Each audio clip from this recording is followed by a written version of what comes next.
54, su mejor enlace entre Costa Rica y el mundo. Usted decide, su programa de análisis y opinión que marcará el camino rumbo a las elecciones del primer domingo de febrero del 2014. Seguiremos el acontecer nacional, los temas país y el desarrollo de las propuestas políticas. Usted decide. Conversaremos con las y los actores de la política costarricense. Tenga presente, nadie debe decidir por usted. Para tener un mejor país, usted decide.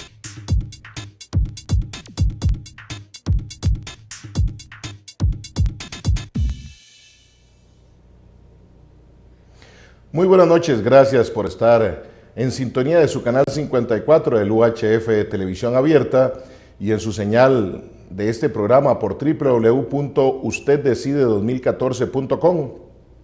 Soy Fernando Fait y le agradezco que esté con su programa de los lunes rumbo a las elecciones del 2014. Usted decide, donde tratamos de brindarle a usted la información necesaria para que tome la mejor decisión por su país el primer domingo de febrero. Por eso, desde el miércoles pasado iniciamos con los candidatos a la presidencia de la República. Ya estuvo con nosotros don José Manuel Echandi Mesa, candidato del Partido Avance Nacional del PAN. Y hoy en esta noche en vivo, cuando son las 9 de la noche con 2 minutos de este lunes 21 de octubre del 2013, nos acompaña don Luis Guillermo Solís Rivera, candidato del Partido Acción Ciudadana, con quien queremos conversar esta noche para que usted, en su casa, dentro y fuera del país, pueda conocer la propuesta política del PAC, la propuesta política de quien aspira a gobernar a partir de mayo del 2014 en temas como empleo, en temas como seguridad, déficit fiscal, pero que también usted tenga la oportunidad de conocer la visión país que tiene este candidato, quién es también de su propia voz que pueda escuchar Luis Guillermo Solís Rivera. Así que acompáñenos en esta noche de lunes con su programa Usted Decide. También saludamos a quienes nos hacen el favor y el honor de mirarnos en forma diferida por medio de nuestro canal en YouTube, donde usted busca Usted Decide 2014 y ahí puede encontrar hasta el día de hoy nuestros 36 programas y en 48 horas poder también mirar en forma más tranquila el programa del día de hoy. Así que vamos a nuestro primer corte comercial y regresamos con nuestro invitado para que usted conozca la propuesta política del Partido Acción Ciudadana rumbo a las elecciones del 2014. Con permiso. Si usted no decide, otros lo harán por usted.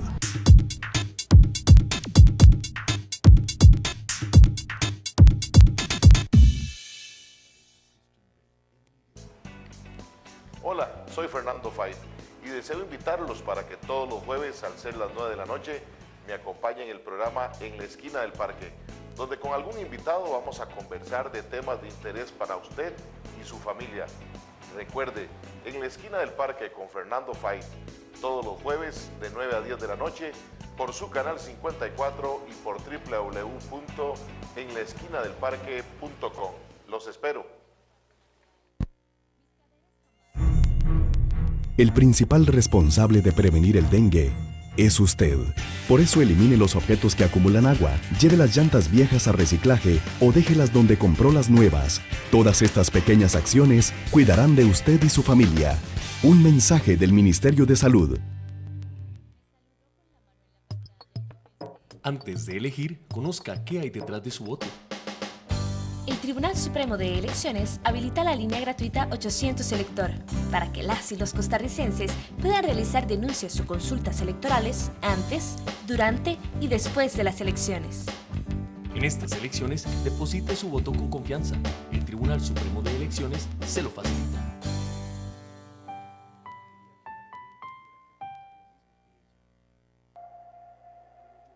Véanme a mí, fíjate y vean de dónde veo. El haber fumado a mí me produjo cáncer en el riñón. Lo que me dejó el cigarro fue ponerme 16 horas diarias con esta máquina. Y mi hija no me abrazaba porque me decía, papito, no me toque, no me abrace. Me repugna el olor suyo. Vean mi ejemplo y sencillamente se den cuenta enfrenta las consecuencias que tiene el fumado. Y eso no es bonito, estar uno dependiendo de una máquina.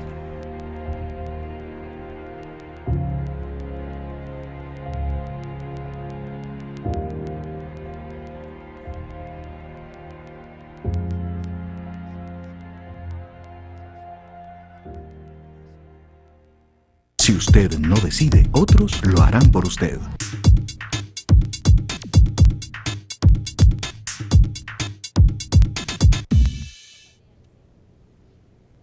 Nueve de la noche con 7 minutos. Gracias por continuar en su canal 54.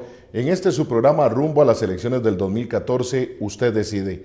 Como les comentaba en el preámbulo del programa, hoy nos acompaña don Luis Guillermo Solís Rivera, candidato del Partido Acción Ciudadana, quien hace 31 programas lo tuvimos cuando estábamos iniciando este caminar hacia el 2014. El 8 de abril de este año nos acompañó en aquel momento cuando se daba la lucha de las precandidaturas del Partido Acción Ciudadana. Hoy como candidato a la presidencia, le agradecemos que nos acompañe. Don Luis Guillermo, muy buenas noches. Muy buenas noches, Fernando, y muy buenas noches a nuestra audiencia. Estoy encantado de estar aquí, al igual que ya hace 36 programas. Cosa que me alegra mucho de haber estado acompañándolo desde entonces. Muchas gracias, don Luis Guillermo. Usted ha iniciado su campaña entendiendo un fenómeno que algunas encuestas plantean de no conocer a Luis Guillermo Solís Rivera. De su propia voz, que le pueda usted decir a nuestros televidentes quién es Luis Guillermo Solís. Mire, yo soy un ciudadano de 55 años, he sido durante más de 30 profesor de la Universidad de Costa Rica, soy profesor de Historia y de Ciencias Políticas, tengo 6 hijas y 6 hijos, no 12, sino 6 en total, de todas las edades, desde una doctora que está haciendo su especialidad en ginecología y obstetricia hasta una niña pequeña de 7 años, tengo juntos y separados porque soy padre de varones gemelos, así es que tengo una familia grande y muy linda. También soy hijo de una educadora y de un zapatero. Papá, al igual que mi abuelo Luis, fueron ambos zapateros y también después pequeños industriales, gracias al apoyo que en su momento el Estado costarricense le dio a las pequeñas industrias en este país en los años 50. Primero, gracias a las iniciativas de don Mario Echandi, después, gracias a la visión de don Pepe Figueres. Por el lado materno soy afrodescendiente, mi bisabuela María Taylor vino a Costa Rica a principios del siglo XX de Jamaica, era una mezcla muy hermosa de una china negra, tuvo varios hijos de diferentes matrimonios porque enviudó sucesivamente y de una de las ramas, la familia Allen Taylor, apareció mi abuela Eugenia, quien fue la mamá de mi mamá.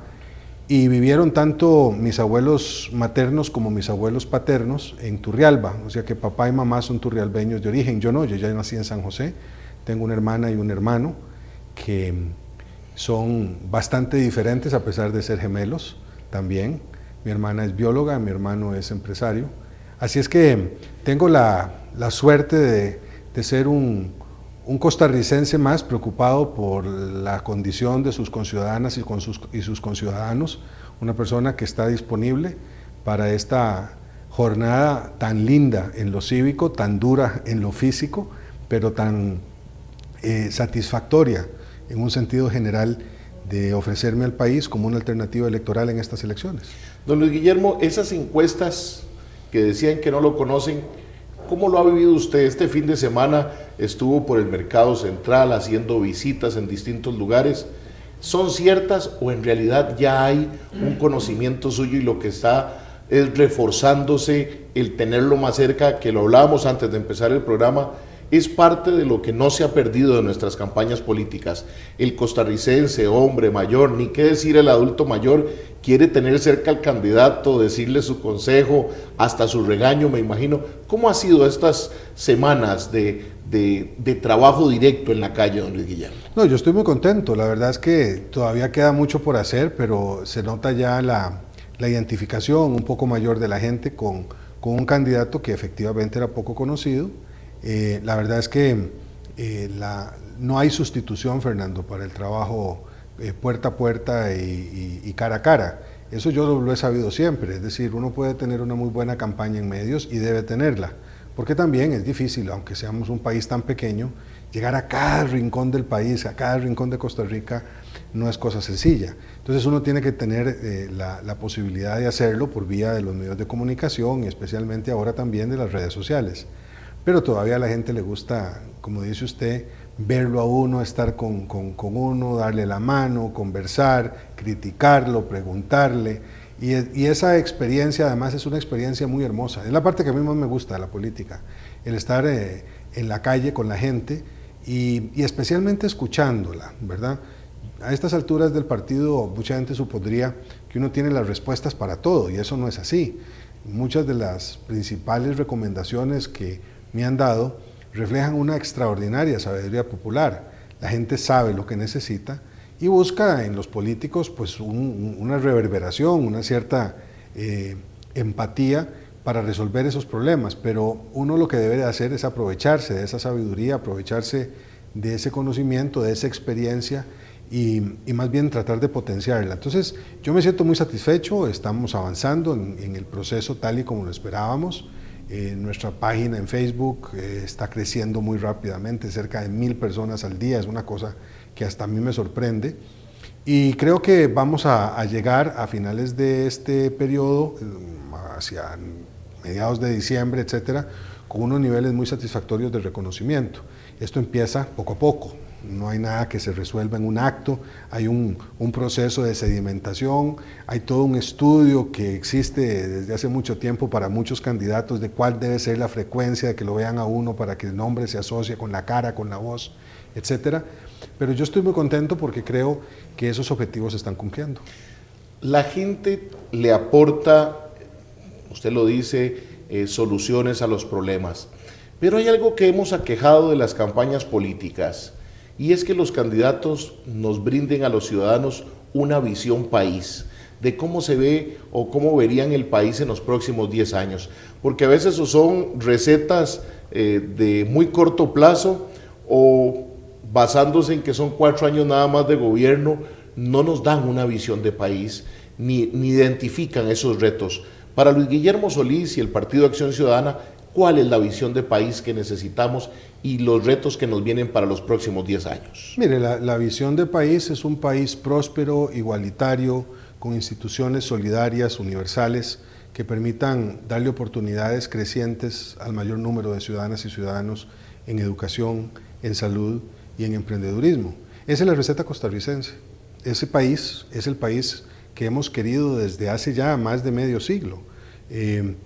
No quisiera repetir la historia, porque siendo historiador yo sé que la historia no se repite, que avanza de manera progresiva, pero yo sí creo que tenemos las condiciones para sacar a los costarricenses en una buena medida de esa situación de pobreza que aqueja a más de 1.100.000 personas hoy, la mayor parte de ellas jóvenes y jóvenes mujeres además. Yo sí creo que tenemos las condiciones para vivir en un país próspero.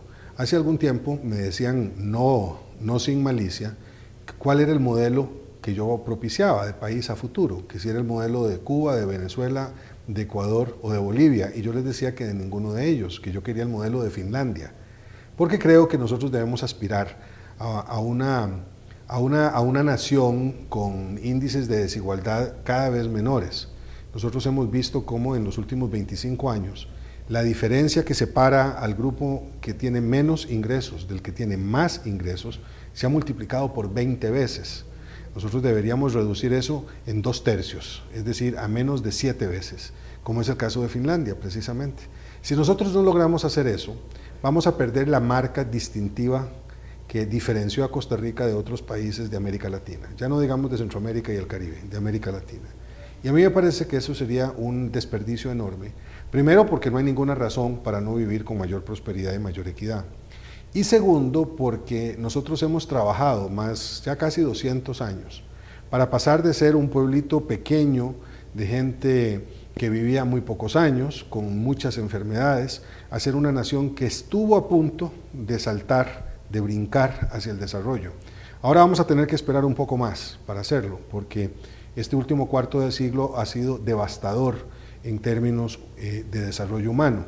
El modelo que se ha producido en Costa Rica después de 2 gobiernos seguidos de Liberación Nacional durante los últimos 8 años y de un bipartidismo que metió al país en una dinámica de debilitamiento de la institucionalidad democrática y de la transparencia de la administración pública ha sido tremendo. Entonces, para recuperar eso necesitamos este umbral que usted dice de 10, 15, 20, 25 años quizá incluso, en donde no bastará la lucidez de un partido, de un gobierno, sino que se necesita pues darle más oportunidad a ciertos procesos para que estos avancen, por ejemplo, en materia de educación o en materia de seguridad social. Don Guillermo, hay veces que los presidentes de la República en los últimos años, dentro de ese modelo de país que nos han tratado de vender, si es que existía, a la mitad de su periodo nos hablan, no podemos hacer porque hay problemas de gobernabilidad.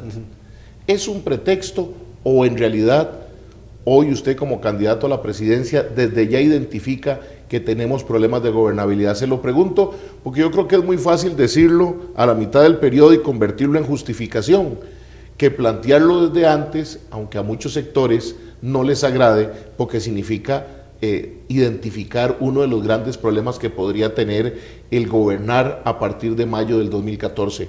¿Para usted hay o no hay ingobernabilidad? Pues yo pensaba que no la había. Es decir, siempre, tanto en la universidad como en mis propios análisis políticos, indiqué que más que ingobernabilidad lo que había era muy mal gobierno. Es decir, que uno de los componentes de la gobernabilidad, que es la eficacia en la conducción de los asuntos públicos, era lo que andaba mal, pero que la legitimidad del mandato, es decir, la calidad, la confianza de la ciudadanía en el mandato político, seguía muy fuerte.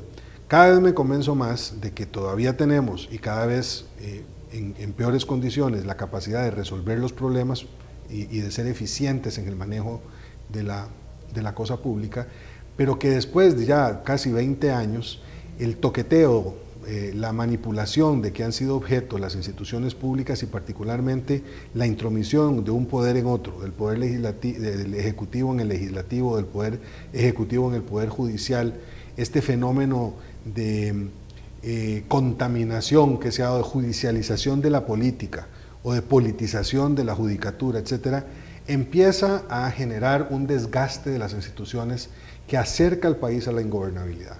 Es decir, yo sigo pensando que ingobernable Costa Rica, un país de 4,5 millones de habitantes, la mayor parte de los cuales son gente educada, que tienen a su disposición instituciones que todavía tienen un gran prestigio y un enorme potencial, como lo es la Caja del Seguro Social, a pesar de los problemas que tiene, etcétera. Decir que ese país es ingobernable puede ser una exageración muy grande, pero sí empiezan a darse una serie de fenómenos que si no se atienden con rapidez, y uno de ellos es el continuismo, ¿verdad? El continuismo político de un mismo partido en el gobierno, puede llevarnos a una situación políticamente muy complicada en poco tiempo. Una mezcla estamos viviendo de falta de capacidad de gobernar, más esta crisis de gobernabilidad. De legitimidad. Sí, yo creo que sí. Y si usted junta las dos cosas, entonces la ingobernabilidad empieza a mostrarse de manera más evidente. He de decirle nuevamente que yo soy un optimista, ¿verdad? O sea, yo creo que tenemos las condiciones, que tenemos las instituciones, que tenemos la educación y que tenemos la vocación y que tenemos la voluntad para no caer en una situación como la que en su momento pudo haber afectado a Argentina o pudo haber afectado a otros países de América Latina. Pero ciertamente hay un problema que si no se atiende se nos puede convertir en una enfermedad difícil de contener y eso sí sería muy lamentable para todo el país.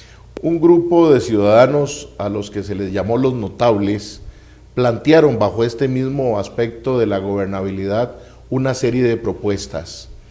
Si fuera Luis Guillermo Solís Rivera presidente a partir de mayo del 2014, ¿qué de lo que plantearon los notables le gustaría o consideraría necesario tomar en cuenta para poder, como dice usted con ese optimismo, darle un nuevo rumbo al país? Bueno, por ejemplo, en materia de reforma del Estado, a mí me gusta mucho la idea de movernos hacia un régimen más parlamentario que el que tenemos. Nosotros tenemos un régimen presidencialista que tuvo durante muchos años una condición particular y es que era bipartidista además. Sí, tenemos un poder ejecutivo muy fuerte con un trasfondo donde básicamente dos partidos juntaban o representaban al 90% de la ciudadanía. Eso se terminó en el año 2002, surge el Partido Acción Ciudadana y el bipartidismo se quiebra. pero sigue siendo el régimen un régimen construido desde la lógica del bipartidismo en una sociedad que ni en lo partidario era ya bipartita, ni en lo social era tan homogénea como antes. Esta es una sociedad que se ha diferenciado mucho, está muy fragmentada. Entonces el sistema político requiere en esas condiciones de un sistema de organización interna mucho más capaz de construir mayorías que evolucionan casi que de manera cotidiana. Construir mayorías con las minorías. Con las minorías. Y eso no existe ahora. Sí, entonces eso produce mucho ruido, produce mucho empate técnico, porque ningún partido tiene una mayoría lo suficientemente grande como para imponerse a las demás, pero tiene suficiente poder como para bloquear a los demás. Entonces eso nos produce un empantanamiento, un entrabamiento muy grande.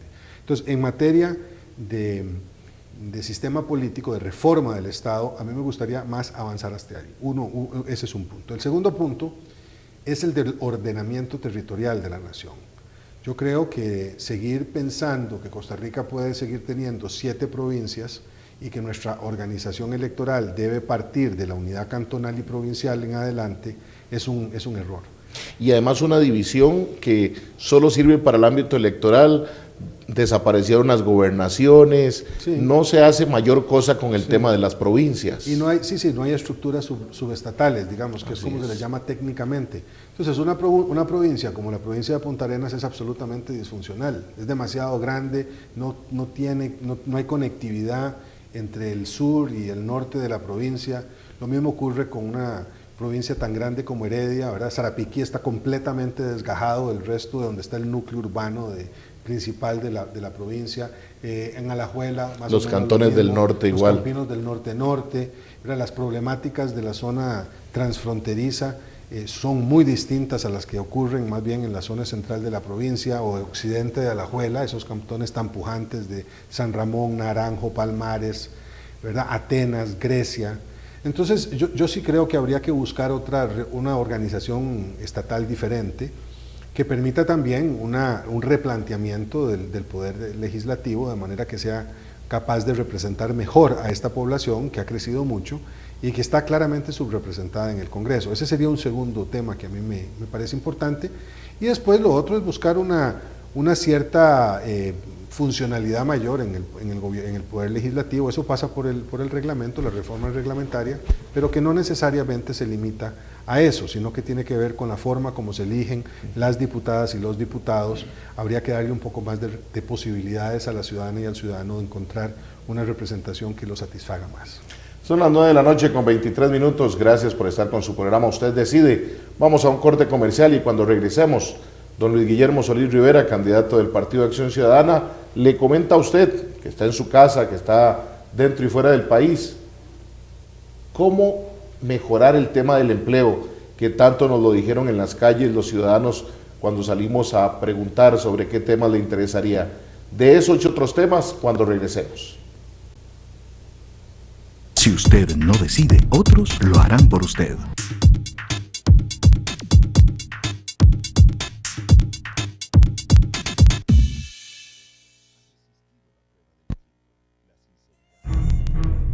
El principal responsable de prevenir el dengue es usted. Por eso elimine los objetos que acumulan agua, lleve las llantas viejas a reciclaje o déjelas donde compró las nuevas. Todas estas pequeñas acciones cuidarán de usted y su familia. Un mensaje del Ministerio de Salud. Antes de elegir, conozca qué hay detrás de su voto. El Tribunal Supremo de Elecciones, con voto en el extranjero, pone a disposición de las y los ciudadanos costarricenses que residen fuera del país las condiciones para que puedan votar en las elecciones presidenciales y consultas populares. En estas elecciones, deposite su voto con confianza. El Tribunal Supremo de Elecciones se lo facilita.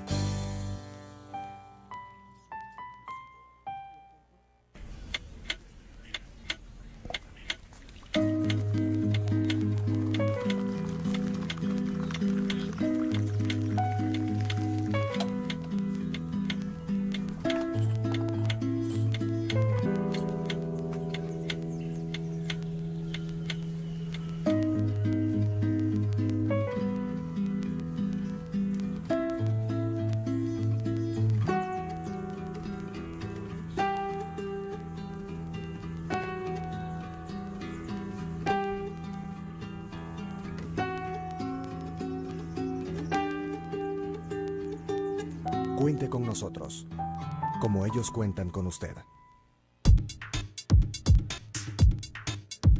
Usted decide, su programa de análisis y opinión que marcará el camino rumbo a las elecciones del primer domingo de febrero del 2014.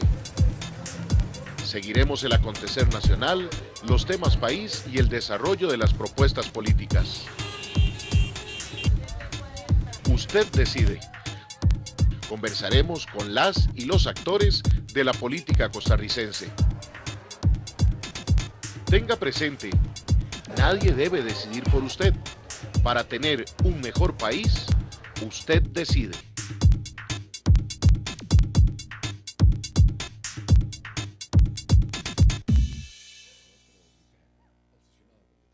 Hoy es tiempo de disfrutar, de hacer lo que nos gusta, de saber que todos los días tenemos razones para sonreír. Somos la Junta de Pensiones y Jubilaciones del Magisterio Nacional, una institución de seguridad social que le garantiza un mejor futuro. Asimismo, le ofrecemos nuestro programa crediticio para que alcance todas sus metas, porque sabemos que usted piensa en el hoy y nosotros en su mañana. Si usted no decide, otros lo harán por usted.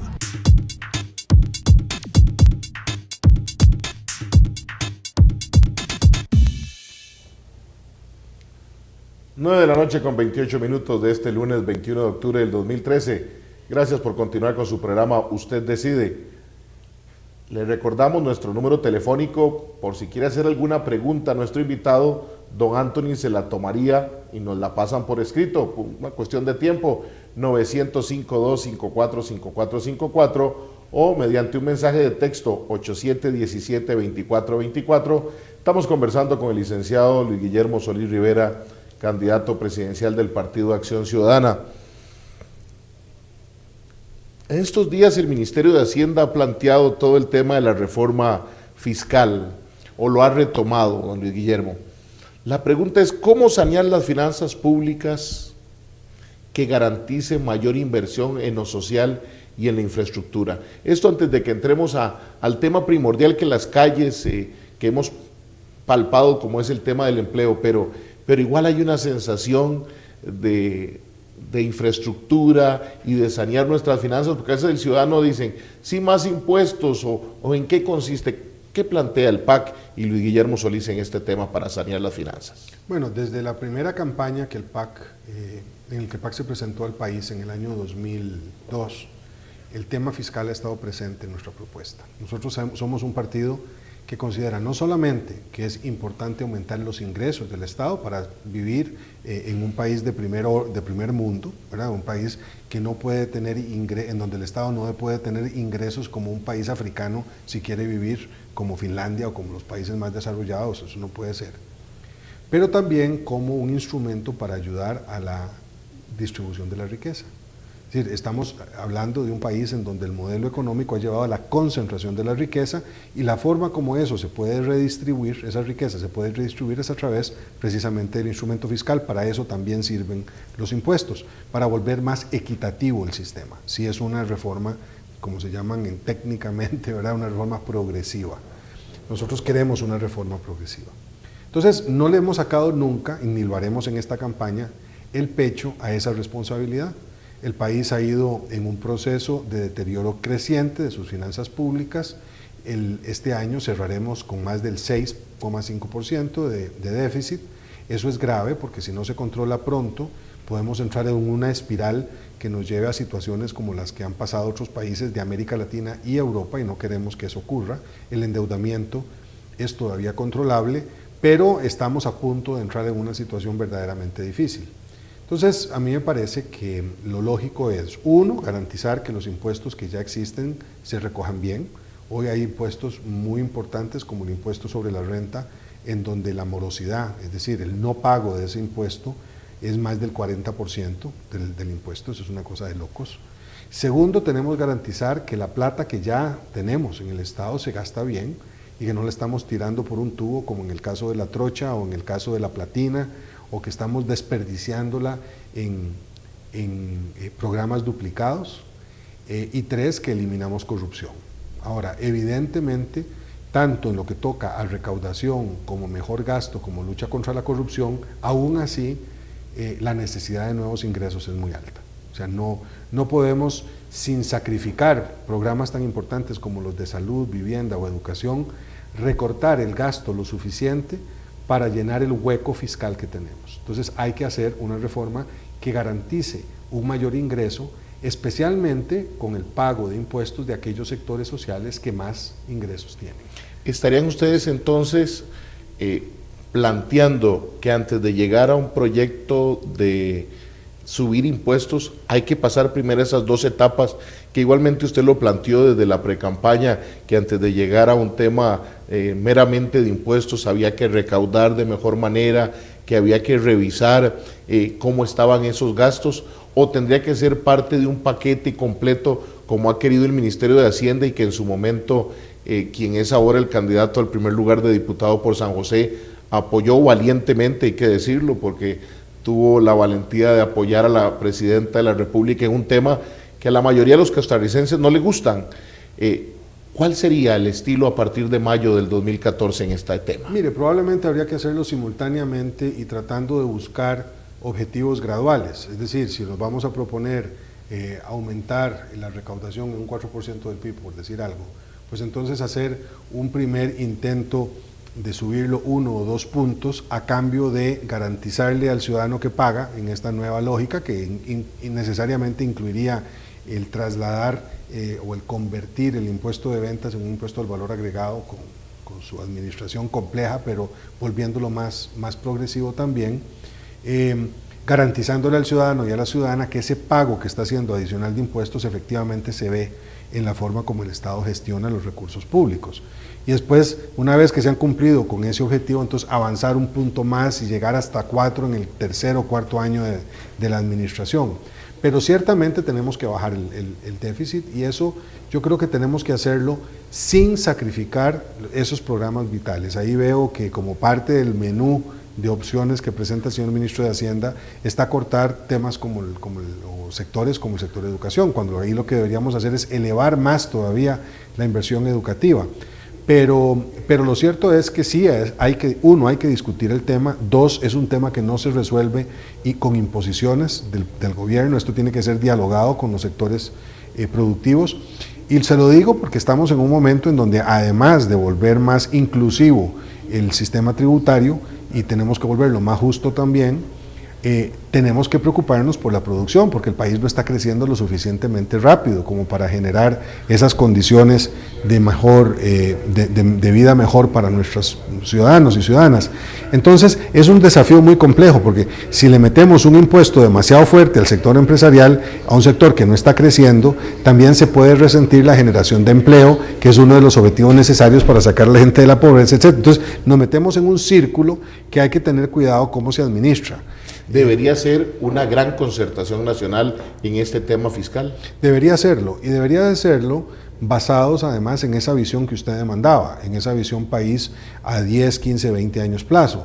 Si no lo hacemos así, que es como lo han hecho las grandes democracias después de momentos un poco cataclísmicos, ¿verdad?, que han tenido que enfrentar, pues no salimos, porque esto no se puede ni imponer como si fuera un decreto, ni tampoco se puede resolver con pequeños grupos únicamente. Tiene que incluir a los sectores sociales organizados, tiene que incluir a los gremios empresariales, tiene que incluir también a las autoridades de gobierno, de manera tal que cada cual aporte un poco respecto de sus propias condiciones. Se lo digo porque hay mucho que hacer. Es decir, yo creo que cuando uno ve la pésima administración de algunos recursos, o cómo no se han resuelto algunos otros temas como el de la caja, la crisis de la caja, que la pura verdad es que se ha maquillado bastante bien últimamente, reduciendo horas extras y quitando guardias y generando vacíos profesionales importantes en algunas especialidades médicas, uno se da cuenta de la urgencia de tener un poco más de seriedad en la administración de estos recursos. Porque además la sensación que tiene el costarricense es cómo nos piden más recursos, si usted bien lo planteaba, si se despilfarraron en la trocha la cantidad de dinero, si en la platina la cantidad de dinero, si en el puente que hoy acaban de anunciar el gobierno se va a empezar a construir para poder arreglar circunvalación. Entonces la sensación del ciudadano es: ¿por qué me piden más si pareciera que el Estado tiene dinero? Claro, y es que no es poco el dinero que tiene. Fíjese usted que nosotros en el PAC, Fernando, hicimos una gestión que resultó exitosa para reducir el monto de la deuda política, sabiendo, como sabemos, que si se pasaba del punto 19% del PIB, como establecía la ley, al punto 11, se podía ahorrar cerca de 19.000 millones de colones, casi otra trocha en ahorros, sin sacrificar la calidad de la campaña política, que necesariamente debe contar con apoyo del Estado para evitar la intromisión de capitales sospechosos que puedan afectar mucho, ahí sí, la gobernabilidad del país. Bueno, se ahorraron 19.000 millones, eso no es suficiente en el conjunto del presupuesto del Estado para mayor cosa, pero vea, por ejemplo, con esos 19.000 millones de colones se pudieron haber construido casi 400 kilómetros de aceras, por decir algo, una cosa tan sencilla como una acera, pero que de ellas carece todo el país. Que ha tenido que ser la Sala Constitucional en esa ingobernabilidad la que le exija a las municipalidades hacer esas aceras. Así es, o se pudieron haber construido con esos 19.000 millones por lo menos 5.000 casas de interés social.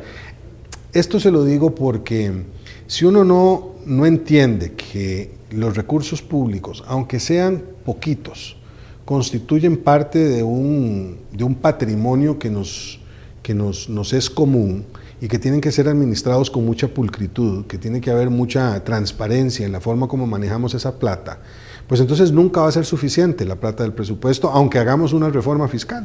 O sea, aquí, porque el problema de esto es que no solamente se pierde la plata por corrupción, que también se pierde por corrupción, es que se está perdiendo la plata por negligencia, por el manejo inadecuado, insuficiente, de mala calidad del gobierno, y eso sí es imperdonable. Don Luis Guillermo, igualmente que la gente siente que hay dinero en el Estado, también siente que no hay opciones de empleo. Salimos a la calle a plantear y la gente especialmente era: mire, hay gente que ha estudiado y no obtiene empleo, yo que no he estudiado, ¿cómo voy a obtenerlo? Pareciera que es la mayor preocupación que tienen los ciudadanos. ¿Qué 3 propuestas ejecutaría el PAC con Luis Guillermo Solís como presidente a mayo del 2014 para poder darle respuesta a esos ciudadanos en el tema de empleo? Bueno, mire, Fernando, hace unos pocos minutos yo señalaba que hay casi 1.100.000 costarricenses que viven en la pobreza. Cerca de 350.000 de ellos viven en pobreza extrema y unos 200.000 son jóvenes que no estudian ni trabajan, pero lo peor del caso es que en Costa Rica la pobreza tiene cara de mujer joven y especialmente de mujer joven rural. Eso significa que nosotros tenemos que sacar de la pobreza en estos 4 años por lo menos a la población que vive con menos de 500 colones al día, que es la población de pobres extremos. Y que deberíamos de pensar en una perspectiva mayor de cómo sacar al resto de la gente que está en pobreza hacia una situación de mayor bienestar, y eso solo se hace con empleo. Y el empleo solo vamos a lograrlo en la cantidad necesaria para sacar a la gente de esa condición de pobreza si reactivamos la economía interna, que es la que produce más empleo. Esto no quiere decir que no sigamos atrayendo inversión extranjera directa. A mí me parece muy importante, que ojalá que pudiéramos tener a 4 o 5 Inteles aquí para generar la cantidad de riqueza y de empleo que estas empresas demandan, pero no es suficiente. Nosotros necesitamos empleo generado desde la economía local, desde la producción local. Y eso solamente se logra si disponemos de crédito oportuno y barato para esos emprendedores costarricenses, ese emprendedurismo nacional. Y digo que es crédito oportuno y barato porque creo definitivamente en la banca de desarrollo, no en la que existe ahora, que solo le presta a los emprendimientos que ya son exitosos, sino una banca de desarrollo que efectivamente esté dispuesta a aportar capital de riesgo para que esas pequeñas y medianas empresas, y grandes también, ¿por qué no decirlo?, tengan la viabilidad y la sostenibilidad que se requiere para darle trabajo a la gente. Y en esto hay que decirlo, y hay que decirlo con toda claridad, ni siquiera las empresas en zona franca, que son las que en estos momentos están creciendo más, son capaces de generar el número de empleos que se necesitan para sacar a este montón de costarricenses de la pobreza. Hay otro elemento, Luis Guillermo, el tema de infraestructura, lo hablamos ahora, la Platina, circunvalación. ¿Qué plantean ustedes para el ciudadano? Por supuesto, de forma seria, hay algunos que dicen miles de kilómetros que vamos a reconstruir, no tenemos ni el recurso. ¿Qué plantean ustedes en el tema de infraestructura? ¿Cuál sería la prioridad de un gobierno suyo? Bueno, mire, lo primero es admitir, ya no digamos declarar, por lo menos admitir que el estado de la red vial es que requiere de unas soluciones extraordinarias. Yo en algún momento dije hace un par de meses que había que declarar una emergencia nacional, declarar la red vial una emergencia nacional. Parece que legalmente no se puede hacer eso.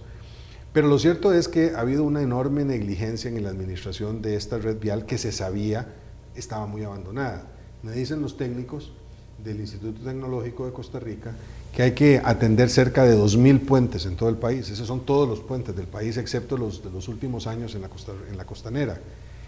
Porque están abandonados, porque hay un deterioro muy grande que después de 40 años de no atenderse, finalmente puede empezar a causar víctimas muy pronto. Ya vimos lo que está pasando en el puente sobre el río Chirripó, ya se desplomó el puente sobre el río Tárquelos, por dicha con pocos daños en vidas humanas, aunque sí los hubo.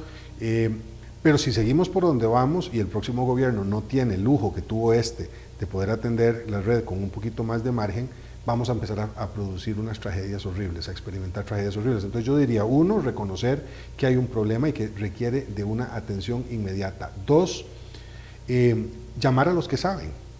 Es decir, esta administración de CONAVI utilizando a 4 o 5 grandes empresas ha sido absolutamente incapaz de administrar esta crisis. O sea, yo creo que aquí hay que reconstruir, refundar el Ministerio de Obras Públicas y Transportes, eliminar a CONAVI y a sus hermanitas siniestras que no les rinden cuentas a nadie y que no están haciendo bien su trabajo.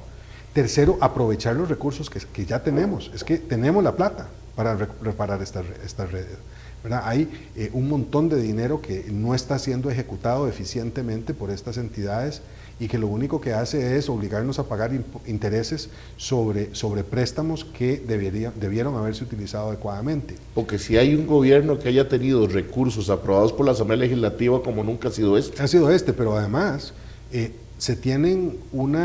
existe un gran consenso nacional sobre la red vial. Se sabe cuáles son las carreteras que necesitamos. Está impreso, yo siempre, lástima que no lo traje esta noche, pero existe una lista de 15 proyectos viales en donde hay consenso de las autoridades de gobierno, de las constructoras privadas, de las entidades académicas, incluido el Colegio Federado de Ingenieros y Arquitectos de la Universidad de Costa Rica, la ANAME y del propio Instituto Tecnológico. Entonces, si hay plata, hay gente, hay consenso sobre cuáles deben ser las carreteras prioritarias a construir y tenemos la situación que tenemos, bueno, por Dios santo, entonces debimos haber hecho esto bien, ¿verdad? Y el próximo gobierno debe acometerlo como una de las primeras prioridades y más urgentes de la nueva administración. Don Guillermo, para cerrar este segundo bloque, sale uno a las calles y usted lo planteaba al principio, el deterioro social del país es muy fuerte. Niños, jóvenes, adultos mayores tirados en las calles, pidiendo limosna. Varias de nuestra gente nos planteaba en el Facebook igual, ¿qué ofrecen los candidatos para poder llegarle a esa población que ya no solo es en San José, que a lo mejor hace muchos años la veíamos solo en la capital, ahora es en todas las cabeceras de provincias y muchos de nuestros cantones? ¿Qué hacer por esa población con un deterioro social tremendo que anda deambulando por nuestras calles? Bueno, esta población de indigentes o de pobreza extrema, que viven en la pobreza extrema, le decía yo, podríamos erradicarla. Existen las condiciones para ello. Los programas que el Estado tiene deberían, con ese propósito, afinarse mucho más. Hay como 20 o 25 instituciones que tienen programas para atender a esta población y sin embargo no se hablan entre sí. Entonces, por ejemplo, no se tienen listas unificadas de beneficiarios de programas como el del Fondo Nacional de Becas para la Educación.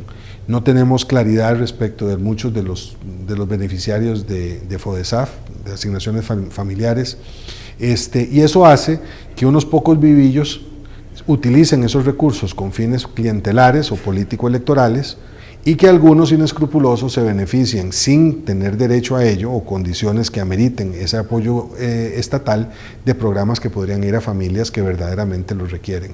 No hay salida para esa población si no es por medio de un apoyo decisivo del Estado. Es decir, a estas personas, las que usted señala, que están indigentes, que están tiradas en la calle, que sobreviven al margen de la vida cotidiana vendiendo drogas o parados debajo de los semáforos entregando una calcomanía a cambio de una moneda, etcétera.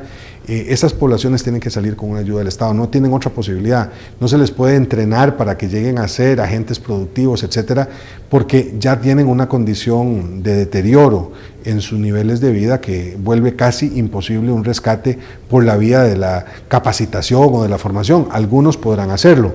Se lo digo porque en algún momento de mi vida estuve trabajando con niños de la calle y la problemática que enfrentan esas poblaciones es dramática, ¿verdad? Niños que han sido desde sexual hasta física, hasta mentalmente abusados, niños que tienen problemas de drogadicción desde que están en el vientre de la madre, porque muchas de sus madres son personas adictas.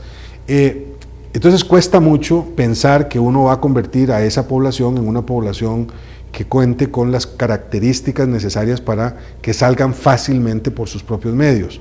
Entonces allí no hay alternativa, allí los programas del Estado tienen que ser muchísimo más intensamente administrados.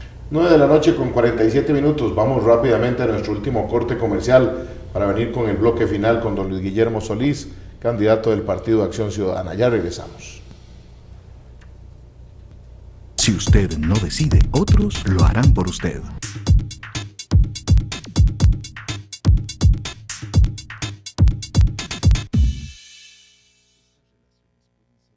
Amigas y amigos, soy Fernando Fait y los invito para que el próximo miércoles 23 de octubre, al ser las 9 de la noche, me acompañen en el programa Usted Decide, rumbo a las elecciones del 2014. Vamos a conversar con el licenciado Justo Orozco Álvarez, candidato a la presidencia de la República por el partido Renovación Costarricense, acerca de su propuesta política. Recuerde, miércoles 23 de octubre, en vivo de 9 a 10 de la noche, Usted Decide, por su canal 54 y por www.usteddecide2014.com. Los espero. Antes de elegir, conozca qué hay detrás de su voto. El Tribunal Supremo de Elecciones, mediante la equiparación de condiciones para el ejercicio del voto, brinda los materiales de apoyo y motivación a las personas privadas de libertad, adultas mayores, indígenas y personas con discapacidad. En estas elecciones, deposite su voto con confianza. El Tribunal Supremo de Elecciones se lo facilita.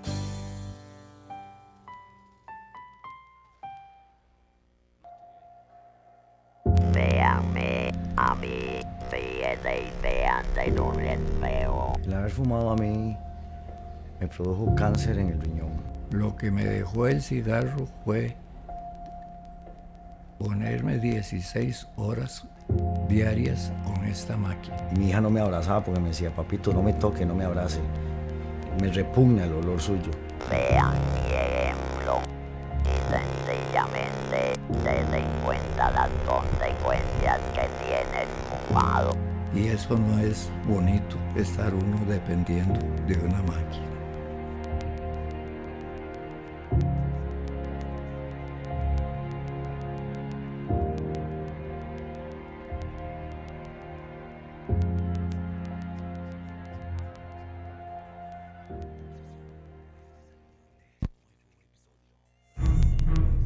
El principal responsable de prevenir el dengue es usted. Por eso elimine los objetos que acumulan agua, lleve las llantas viejas a reciclaje o déjelas donde compró las nuevas. Todas estas pequeñas acciones cuidarán de usted y su familia.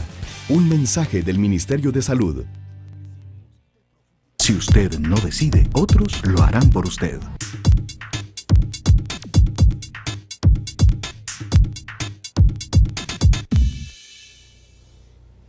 Nueve de la noche con 50 minutos, vamos a la parte final de su programa Usted Decide, de hoy lunes 21 de octubre, desde ya invitándolos para que el próximo miércoles a las 9 de la noche nos acompañe. Va a ser nuestro invitado, el licenciado Justo Orozco Álvarez, candidato presidencial de Renovación Costarricense. Don Luis Guillermo, cuando el actual presidente de Francia tomó el poder, hizo una de las primeras propuestas fue rebajar su salario y el de su gabinete en un 30%. ¿Promovería Luis Guillermo Solís algo parecido con su gabinete si llegara a ser presidente de la República? Sí, yo no lo aumentaría, claramente, ¿verdad? Me parece que el salario actual es suficiente. Creo que algunas personas podrán decir, no es competitivo entonces frente al... Sí, es que los cargos de gobierno no deberían ser competitivos con los de la empresa privada. Me parece que no tiene sentido. Y creo que si vamos a pedir sacrificios a la gente, pues un pequeño sacrificio debe ser también el de mantener los salarios congelados durante un tiempo, probablemente un par de años, una cosa así. Yo creo que da de sobra para hacer una buena gestión. Hace un rato al inicio del programa usted decía que a lo mejor no de mala fe, pero hay algunos que sí lo hacen, planteaban si su gobierno sería al estilo venezolano, cubano, ecuatoriano. Yo hoy le pregunto, ¿quiénes formarían parte de su gabinete y cuáles serían esos criterios de selección? Porque en estos días algún sector ha sido muy fuerte en tratar de reafirmar, o de afirmar más bien, que Luis Guillermo Solís se salió del concepto PAC y lo abrió más, especialmente con la participación de doña Ana Elena Chacón como candidata a vicepresidenta. Creo que ahí sí, con toda la, insisto, mala intención se dice, ¿quiénes formarían parte del gabinete y cuál sería el criterio? Mire, la mejor gente disponible, y dentro del PAC y de fuera del PAC también. Yo no sé por qué tanto alboroto respecto de la designación de doña Ana Elena como vicepresidenta, cuando en las 3 campañas anteriores hubo gente de PAC y de fuera del PAC que fue invitada para que integrara la fórmula presidencial. Eso no tiene no tiene mucho misterio. El PAC es un partido de aleros muy generosos, ¿verdad? Y ha venido gente de todas partes. Algunos venimos de una tradición política, otros de otra, pero nos hemos acercado al PAC y hemos construido nuestra propuesta al calor de las iniciativas, principios y valores de la organización. Entonces, en realidad no ha habido ningún cambio. Yo creo que la gente que tiene que gobernar es la mejor gente, y creo que hay gente buena en todos los partidos. Por supuesto que buscaremos un gabinete en donde haya una clara identidad PAC, en el sentido de que hay principios y valores que nuestras y nuestros correligionarios pues asumen de forma más fuerte. Pero eso no quiere decir que la virtud se termine en el PAC. Es decir, eso sería no solamente un irrespeto para las personas que no están en el PAC, sino una absoluta tontería, ¿verdad? Ni porque hayan estado en escenarios diferentes, usted como historiador en algún momento histórico que ya es pasado, ¿cómo ha sido el tema del Tratado de Libre Comercio, que fue el que también trataron de involucrar con el caso de doña Elena, cuando don Otón Solís había tenido a doña Mónica Segnini hacía 4 años, que también había estado con el Tratado de Libre Comercio? Sí, no, esos son temas que yo creo pues, son importantes. Yo estuve en el no, fui un adversario sistemático y dedicado y comprometido con la causa del no. Eso pasó hace 6 años. Sigo creyendo que el Tratado de Libre Comercio no fue bueno para el país y que todavía vamos a tener que pagar las consecuencias de ese tratado cuando efectivamente venzan los plazos que había para compensar los efectos del tratado y algunos sectores productivos vayan a sufrirlo. Pero eso no quiere decir que yo no me pueda sentar a discutir y a gobernar con gente que pensaba diferente, y mucho más aún cuando más de la mitad de este país se pronunció a favor del Tratado de Libre Comercio. Entonces, yo creo que hay que ver para adelante, ¿verdad? Y hay que entender esa perspectiva.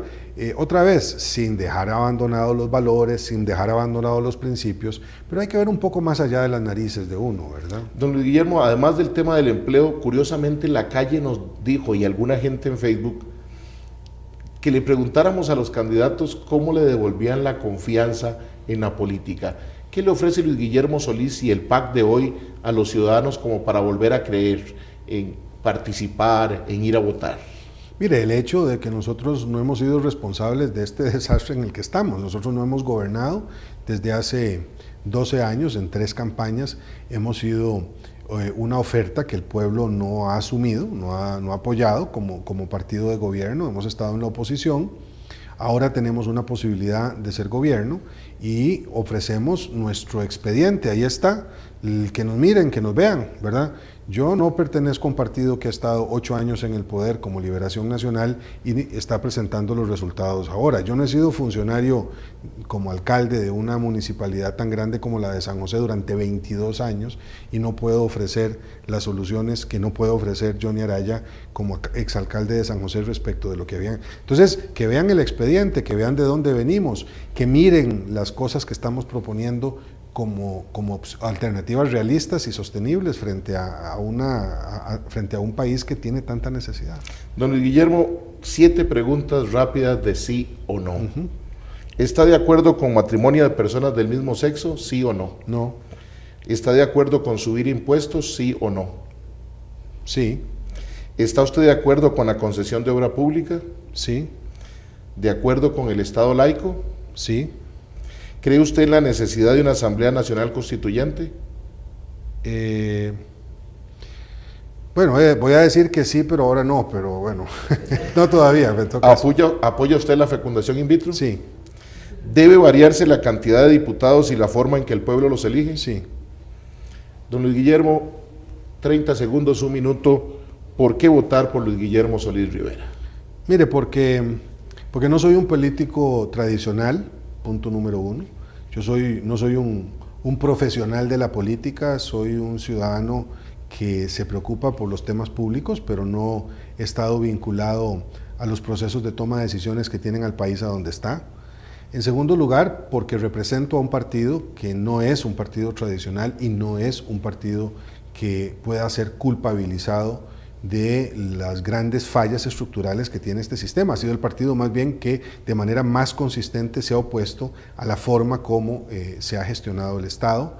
En tercer lugar, porque creemos en una política transparente y en colocar a la ética en el corazón de la política. Eso no es poca cosa en un momento de tanta desconfianza ciudadana. Y principalmente porque no tenemos ningún problema en que nos revisen, que nos busquen, que nos demanden, que nos exijan. Eso es así. Ahora que contestaba a las preguntas que Fernando me hacía, que son preguntas muy complicadas para responderlas con un sí o un no, porque evidentemente, por ejemplo, aumentar impuestos solo tendría sentido si se ponen ciertas condiciones, o lo mismo el tema del matrimonio de personas del mismo sexo. Nosotros en el PAC hablamos de sociedades de convivencia, que tiene otro sentido. Lo que queremos es derechos civiles iguales para todas las personas, etcétera. Uno se da cuenta de la complejidad de lo que tenemos por delante. Y para resolver esa complejidad se necesitan políticos y políticas de un nuevo estilo. Y creo que en lo personal, pero también como miembro del Partido Acción Ciudadana, representamos esa opción. Don Luis Guillermo, muchas gracias por haber estado esta noche con nosotros. Quiero consultarle, si gana porque algo nos pasó en el programa de abril, no nos quedó, pero hoy lo dejamos en firme. Si gana las elecciones de febrero del 2014, ¿está al día siguiente con nosotros en la noche aquí? Será lunes por la noche y aquí estaré, Fernando. E igualmente, si hay segunda ronda y es uno de los dos del 40%, lunes o miércoles también después. Pues sí, también estaremos aquí con mucho gusto. Esa ha sido la promesa que hicimos antes y habrá que mantenerla para el futuro también. Don Guillermo, muchas gracias. Muchas gracias a usted, que esté muy bien. A todos ustedes en sus hogares, gracias. Gracias por dedicarle tiempo a su país, escuchando las propuestas serias de los candidatos a la presidencia, como ha sido esta noche la participación de don Luis Guillermo Solís Rivera del Partido Acción Ciudadana. El próximo miércoles lo espero a las 9 de la noche con un nuevo candidato a quien usted decide rumbo a las elecciones del 2014. Soy Fernando Fait y le deseo feliz semana. Hasta luego.